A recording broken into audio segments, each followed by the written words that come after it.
Friends, welcome back to my channel that's back benchers academy. आज का जो हमारा टॉपिक है वो काफ़ी इंटरेस्टिंग होने वाला है। That is the concept of frequency reuse channels. ये वायरलेस कम्युनिकेशन का एक टॉपिक है। हम बहुत ही इंटरेस्टिंग और इजी वे में अंडरस्टैंड करेंगे इसको। तो सबसे पहले स्टार्ट करते हैं। फ्रीक्वेंसी रीयूज़ क्या है? फ्रीक्वेंसी रीयूज़ हमारे पास एक ऐसी टेक्निक है जिसको यूज़ करके हम सेम रेडियो फ्रीक्वेंसीज दे सकते हैं डिफरेंट सेल साइट्स को किसी भी सेल्यूलर नेटवर्क में। ठीक है, अब जो ये सेल्स होते हैं, कोई भी सेल्यूलर नेटवर्क होता है वो किससे बना होता है? सेल से बना होता है। तो ये सेल्स ऐसे ऑर्गेनाइज किए जाते हैं ताकि इन सेल्स को सेम फ्रीक्वेंसी जो है वो रीयूज़ कर सकें किसी भी नॉन एडजेसेंट सेल्स में। और इसकी वजह से क्या होगा? इसकी वजह से जो इंटरफेरेंस है वो हमें रिड्यूस हो जाएगी और जो स्पेक्ट्रम की एफिशिएंसी है वो काफ़ी इंक्रीज़ हो जाएगी। ये डिपेंड करता है आपने सेल्स कैसे ऑर्गेनाइज किए हैं। इसको और डीपली अंडरस्टैंड करते हैं हम। तो हम ऐसा भी बोल सकते हैं कि फ्रीक्वेंसी रीयूज़ एक ऐसी स्कीम है जो हमें एलो करती है ताकि हम चैनल्स को रीयूज़ कर पाएँ और क्या कर पाएँ, उनको एलोकेट कर पाएँ किसी भी throughout any coverage region. ठीक है, अब हमारे पास जितने भी सेल्यूलर बेस स्टेशंस हैं उनको हम एलोकेट करते हैं ग्रुप ऑफ रेडियो चैनल्स या फ्रीक्वेंसी सब बैंड्स ताकि वो यूज़ कर पाएँ किसी भी स्मॉल जियोग्राफिकल एरिया में। उस स्मॉल जियोग्राफिकल एरिया को हम क्या बोलते हैं? सेल बोलते हैं।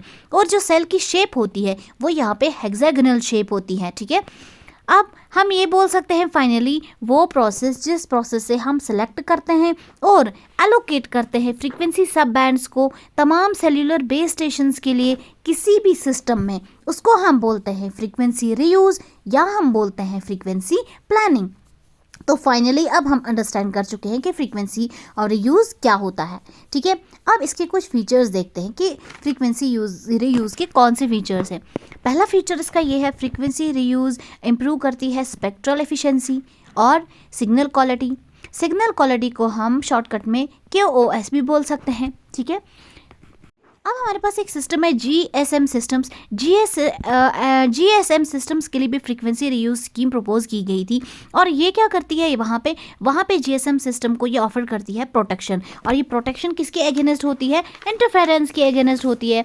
ठीक है, तो नंबर ऑफ टाइम्स आपकी फ्रीक्वेंसी आप कितने टाइम उसको रीयूज़ कर सकते हो वो डिपेंड करता है टॉलरेंस कैपेसिटी पे। किसकी tolerance capacity? That is the radio channel की कैपेसिटी पे। उसके जो जितना भी नियर बाई जो उसके नज़दीक होगा ट्रांसमीटर वो जो सेम फ्रीक्वेंसी यूज़ कर रहे होंगे। ठीक है, तो वहीं पे उसकी टॉलरेंस कैपेसिटी जो होगी उतने नंबर ऑफ टाइम्स हम फ्रीक्वेंसी को रीयूज़ कर सकते हैं। ठीक है, तो अब फ्रीक्वेंसी रीयूज़ स्कीम में टोटल जो बैंड विड्थ होती है उसको डिवाइड किया जाता है डिफरेंट सब बैंड्स में। और यही डिफरेंट सब बैंड में डिवाइड करने के बाद ये यूज़ कौन करता है? सेल्स जो हमारे सेल्यूलर नेटवर्क में होते हैं। अब फ्रीक्वेंसी रीयूज़ स्कीम जो है वो वाई मैक्स सिस्टम्स को क्या करती है? एलो करती है ताकि वो रीयूज़ कर पाए same frequencies different cell sites पे। इसको अच्छे से अंडरस्टैंड करने के लिए एक पिक लेते हैं, उससे मैं आपको एक्सप्लेन करती हूँ। ये देखिए यहाँ पे ये फिगर, यहाँ पे जो सेल्स हैं जिनका लेटर सेम है, इसका मतलब वो क्या है? सेट ऑफ चैनल ग्रुप्स हैं या फ्रीक्वेंसी सब बैंड्स हैं। जैसे ए यहाँ पे बहुत टाइम है, बी यहाँ पे बहुत टाइम है, तो जो सेम लेटर्स होंगे वो सेट ऑफ चैनल ग्रुप्स होंगे या फ्रीक्वेंसी सब बैंड्स होंगे। अब यहाँ पे अगर हमें फाइंड करना है टोटल नंबर ऑफ चैनल्स जो एलोकेट की गई हैं किसी सेल को, तो उसके लिए हमारे पास एक फॉर्मूला है। क्या फॉर्मूला है? S is equal to KN।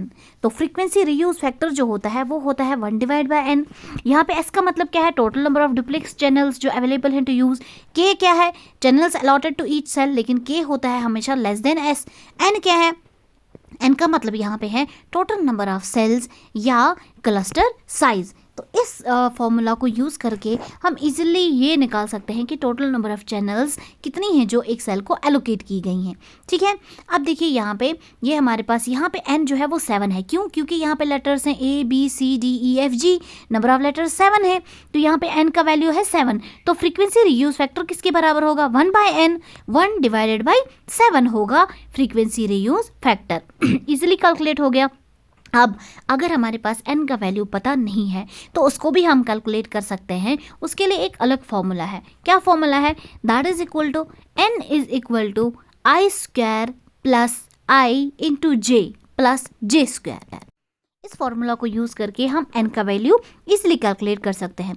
अब हम देखते हैं फ्रीक्वेंसी रीयूज़ पैटर्न्स क्या होते हैं। ठीक है, पहला जो है that is called as the cluster pattern.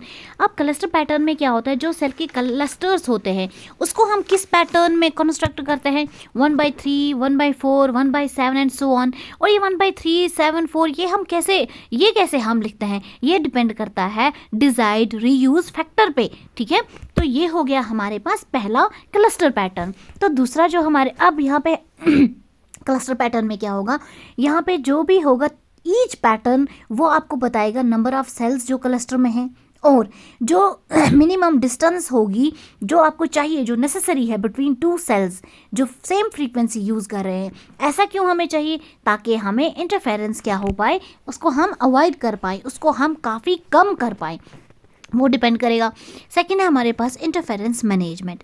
अब फ्रीक्वेंसी रीयूज़ पैटर्न्स जो हैं उनको बहुत ही केयरफुली बहुत ही अच्छे तरह से सोच समझ के प्लान किया जाता है, ताकि को चैनल इंटरफेरेंस को हम मिनिमाइज़ कर पाएँ। और को चैनल इंटरफेरेंस कब होगी, ये तब होगी जब दो सेल्स यूज़ कर रहे हैं सेम फ्रीक्वेंसी, लेकिन वो दोनों सेल्स आपस में बहुत नज़दीक है, उनकी डिस्टेंस क्या है, काफ़ी कम है। तो उसके लिए हमें चाहिए होता है कि कितनी मिनिमम डिस्टेंस है, कितनी नेसेसरी है, ताकि हमें इंटरफेरेंस ना हो। तो एडवांटेज क्या है हमारी फ्रीक्वेंसी रीयूज़ की, इसके कुछ एडवांटेज हैं। पहला एडवांटेज है इम्प्रूव स्पेक्ट्रल एफिशिएंसी। तो जब हम फ्रीक्वेंसी रीयूज़ यूज़ करते हैं डिफरेंट जियोग्राफिकल एरिया में, तो स्पेक्ट्रल एफिशिएंसी काफ़ी इम्प्रूव हो जाती है, जिसकी वजह से क्या होता है, हमारा स्पेक्ट्रल यूजेज जो है वो भी काफ़ी एफिशिएंट हो जाता है। सेकेंड हमारे पास बेटर क्वालिटी ऑफ सर्विसेज। तो इससे क्या होता है, जब हम फ्रीक्वेंसी यूज़ करते हैं स्कीम, तो उसकी वजह से क्या होता है, इससे सेम फ्रीक्वेंसी डिफरेंट जो सेल्स में है, उससे क्या होता है, interference between the two cells जो है वो काफ़ी मिनिमाइज हो जाती है, जिसकी वजह से क्वालिटी ऑफ सर्विसेज काफ़ी इंक्रीज हो जाती है, ठीक है। तो जो सेल्स के बिटवीन में डिस्टेंस होगी वो हम देखेंगे क्या नेसेसरी है, और जितनी नेसेसरी है उतनी ही रखेंगे, और जिसकी वजह से हमारा इंटरफेरेंस काफ़ी कम होगा। जितना इंटरफेरेंस कम होगा उतना क्वालिटी ऑफ सर्विसेज अच्छी होगी। Third that is the cost effective. Frequency reuse जो है वो हमें रिड्यूस करता है कॉस्ट जो हमें लगती है in order to build your cellular network. क्यों ऐसा क्यों होता है, क्योंकि यहाँ पे हम बहुत ही कम फ्रीक्वेंसी बैंड्स यूज़ करते हैं, क्योंकि फ्रीक्वेंसी बार बार हम रीयूज़ कर रहे हैं, तो फ्रीक्वेंसी बैंड्स भी हमें ज़्यादा नहीं चाहिए। अगर कम चाहिए तो ओवरऑल कॉस्ट भी हमारे पास क्या हो जाएगी, काफ़ी कम।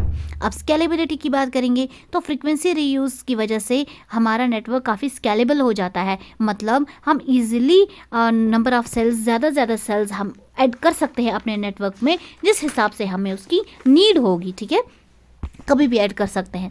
तो फोर्थ है that is the increase network capacity. तो फ्रीक्वेंसी रीयूज़ की वजह से बहुत सारे सेल्स जो है, मोर सेल्स जो हैं वो same amount of spectrum use करते हैं, ठीक है। तो जिसकी वजह से आपकी नेटवर्क की कैपेसिटी जो है वो काफ़ी ज़्यादा हो जाती है, क्योंकि नंबर ऑफ सेल्स जो यहाँ पे हम यूज़ कर रहे हैं वो काफ़ी ज़्यादा है सेम अमाउंट ऑफ स्पेक्ट्रम में, ठीक है। तो फिफ्थ हमारे पास फैक्टर आता है स्केलेबिलिटी, जो मैं अभी डिस्कस कर चुकी हूँ। तो स्केलेबिलिटी काफ़ी इंक्रीज़ हो जाती है जब भी हमें पड़े कि ऐसा नीड कि हमें कुछ ऐड करने इसमें सेल्स, सपोज 5 सेल्स 6 सेल्स, तो हमें ज़्यादा झंझट की ज़रूरत नहीं पड़ेगी, ईजिली वो सेल्स इसमें हम फिट कर सकते हैं। तो यहाँ पे हमारा सिस्टम स्केलेबल बन जाता है। अगेन हमारे पास कुछ डिसएडवांटेज भी हैं इस सिस्टम की, जैसे इंक्रीज्ड इंटरफेरेंस। अब देखो क्या होगा, फ्रीक्वेंसी रीयूज़ से हम क्या कर सकते हैं, इसकी वजह से इंटरफेरेंस इंक्रीज़ हो जाता है तब जब हमारे पास सेल्स काफ़ी क्लोजली पैक्ड होंगे, और इसकी वजह से क्वालिटी ऑफ सेल सर्विसेज और नेटवर्क कैपेसिटी भी रिड्यूस हो जाती है। अब आप अभी बोलोगे हमने बोला एडवांटेज में कि इसकी इंटरफेरेंस कम है, वो डिपेंड करता है आपने सेल्स कैसे किए हैं, अरेंज किए हैं, वो उस पर डिपेंड है। Implementation complexity. तो फ्रीक्वेंसी रीयूज़ जो है यहाँ पे बहुत ही ज़रूरी है, केयरफुल प्लानिंग ज़रूरत है, ताकि जो सेल्स हैं, सेल को ऐसे करना है एक दूसरे के साथ अटैच, ऐसे इनको बनाना है ताकि इसकी जो स्पेस है वो काफ़ी वो उसी हिसाब से रहे जिस हिसाब से इंटरफेरेंस इसकी कम हो जाए। तो जब इतना हमें सोचना समझना है तो इसकी वजह से क्या हो जाएगी, इम्प्लीमेंटेशन प्रोसेस जो वो काफ़ी कम्प्लेक्स बन जाती है और काफ़ी टाइम कंज्यूमिंग भी, क्योंकि अगर सेल्स हमने ऑर्गेनाइज अच्छी तरह से नहीं किए तो इंटरफेरेंस ज़्यादा हो जाएगा, क्वालिटी ऑफ सर्विसेज रिड्यूस हो जाएंगी, नेटवर्क कैपेसिटी रिड्यूस हो जाएगी। अब है रिड्यूस्ड कवरेज। तो जब हम यूज़ करते हैं यहाँ पे स्मॉलर सेल्स ताकि हमें अचीव हो जाए हायर कैपेसिटी, छोटे सेल्स यूज़ करते हैं कैपेसिटी को इंक्रीज़ करने के लिए, लेकिन कवरेज एरिया जो हर एक सेल का होगा वो क्या होगा, रिड्यूस हो जाएगा, जिसकी वजह से हमें ज़्यादा से ज़्यादा बेस स्टेशंस ज़रूरत पड़ेंगे और इंफ्रास्ट्रक्चर भी ज़्यादा। Fourth, increase power consumption.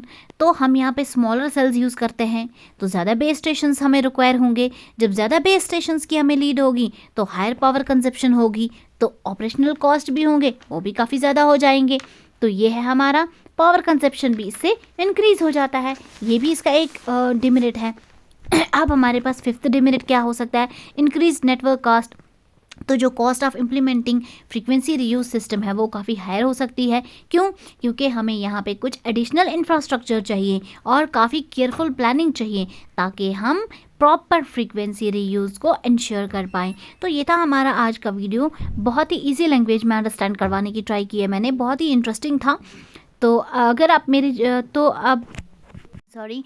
अगर आप मेरे चैनल पर नए हैं तो आप मेरे चैनल को सब्सक्राइब करें, लाइक करें, शेयर करें, कोई भी प्रॉब्लम हो आप कमेंट करें, बेल आइकन को प्रेस करें ताकि आपको नए नए वीडियोस मिलते जाएं।